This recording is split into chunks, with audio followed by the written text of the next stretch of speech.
Hello my Dalyites, and today I'm going to cook an Indian inspired rice pudding, what we call Kheer in India.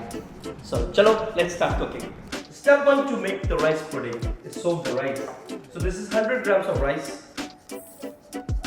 So basically Indian recipe is very simple. 1 wristful of rice for 1 liter of milk. So I use the same recipe and my wrist is around 100 grams now realize. Hot water, preferably. Give it a good shake, get the starch out of the rice and then soak it for at least half an hour. Step 2 is to boil the milk. So I'm going to take 4 cups of milk, which is approximately 1 liter.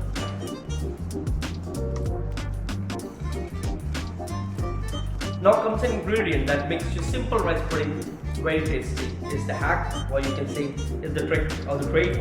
100 grams of double cream that goes into the milk when it's boiling.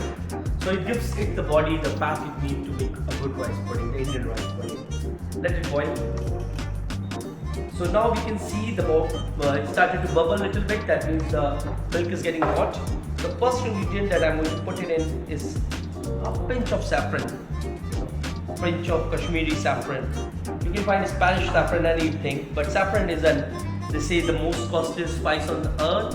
You know, from 3,000 blossom flowers you get a gram of saffron. So it's I might not be wrong on the fact, but it is really, it complements the Indian desserts very good. You can see now the milk is boiling, the saffron is diluting, it's ready. At this stage we're gonna put the rice in. So I'm going to strain out the rice from the water. What I've done, I've used basmati rice because it's an Indian recipe, but if you want to make it very English, use the pudding rice variety. It goes very well, the pudding rice or a risotto rice, any thick rice. But what I've done, I'm making it very Indian, so my Indian basmati rice goes into it. So this is the most critical and most patient step of this rice pudding making. You have to let it cook on a slow heat as long as you can. The rice will cook slowly, it absorbs all the milk in it and it thickens. The more you cook, the better rice pudding is. Simple as that. So as you can see, the rice is getting cooked, the grains are getting big. See, this is a basmati grain. So it's almost cooked now, but that's not what we want in a pudding. We want the rice to overcook, mash and blend with the milk. That makes a good rice pudding. Keep on stirring. It's very important to stir the side so it doesn't stick on the side. So as you can look into the pot, the color has become a bit orangish because of the saffron. It's not the white we start cooking from. It's getting thick now. It's quite thick. The rice has started to absorb the milk and getting the consistency which I'm aiming for. So it's the stage to add the other ingredients to it.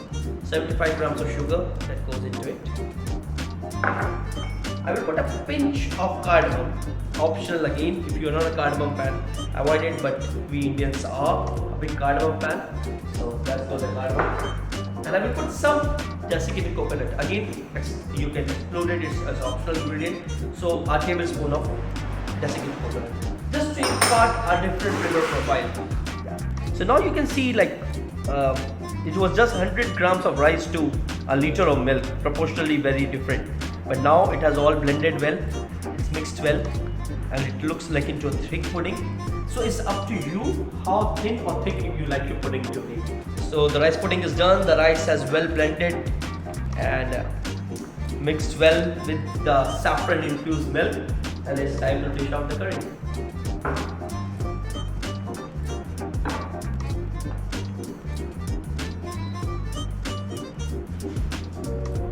With a little bit of saffron on top, up to you. So not much, that's it. Try how it is. Very nice, heavenly. Very good with hint of Indianness to it. Hope you enjoy.